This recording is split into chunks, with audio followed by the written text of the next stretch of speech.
his head, and he was notorious as a gang leader who ran circles around the law. He hadn't yet seen the inside of a jail. Down street, a Ford Model T pulled away from the local hardware store. The car backfired as the driver hooked into second gear and rattled past in a haze of dust. Tenkiller's horse shied away, spooked by the noisy contraption, and he fought to control the reins. Starr cursed roundly under his breath, glaring at the Ford as it rolled north out of town.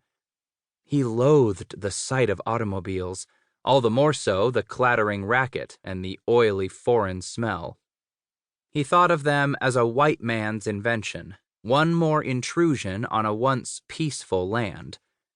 He sometimes worried that the days of a horseback outlaw were numbered. The owner of the hardware store, standing in the doorway, watched as Starr and Tenkiller approached.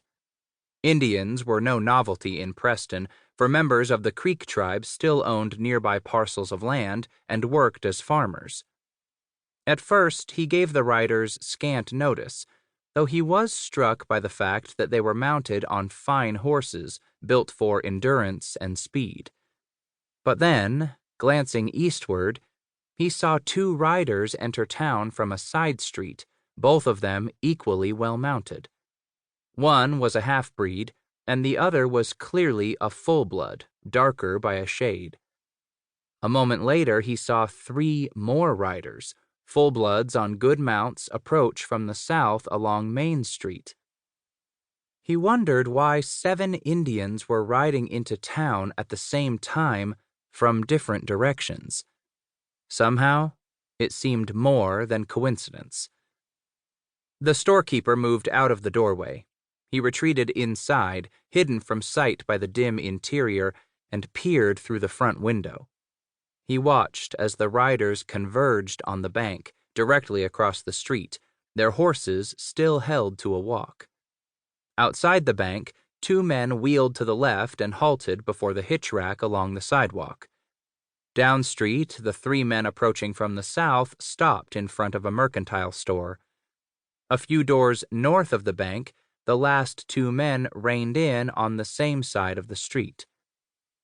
There was a military precision to their movements. The riders on either side of the bank dismounted and took positions to cover the street in both directions. Some checked their saddle rigging, others dusted themselves off, and, to a man, their eyes checked nearby buildings. One of the men outside the bank paused a moment and subjected the whole of the business district to a slow, careful scrutiny. Then, followed by a second man, he turned and crossed the sidewalk. They sauntered into the bank. The hardware store owner was rooted a moment in shock. Any lingering doubt was quickly dispelled, and recovering his wits, he bolted for the rear door. In the alley, he turned south, hurrying next door to the barber shop, and burst through the back entrance. He startled the proprietor, who sat sound asleep in the high-backed barber's chair. His voice was strident. "Wake up, Amos," he yelled. "Injuns are robbing the bank." "Injuns?" the barber echoed dumbly. "Red Injuns?" "Get the wax out of your ears. What the hell else color would they be? See there?" The storekeeper pointed out the window. Still groggy, the barber swiveled out of the chair, following the direction of his finger. They stared at the horseman across the street, and after a few seconds, the barber collected himself. "Injuns, all right," he allowed. "You sure they're robbing the bank?" "Goddamn right, I'm sure. You think they're making a deposit?" "I didn't say that, Harley." "Bastards are fixing to steal our money. You got a gun?"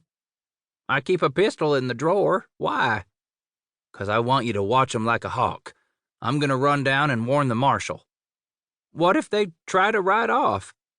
"Hell's bells and little fishes. You cut loose and shoot their asses off, Amos. What do you think?" "I think you'd better hurry up and fetch the marshal." Harley Meacham rushed out the back door. Amos Ledbetter moved past the barber chair and opened a drawer beneath the wall mirror. He took out a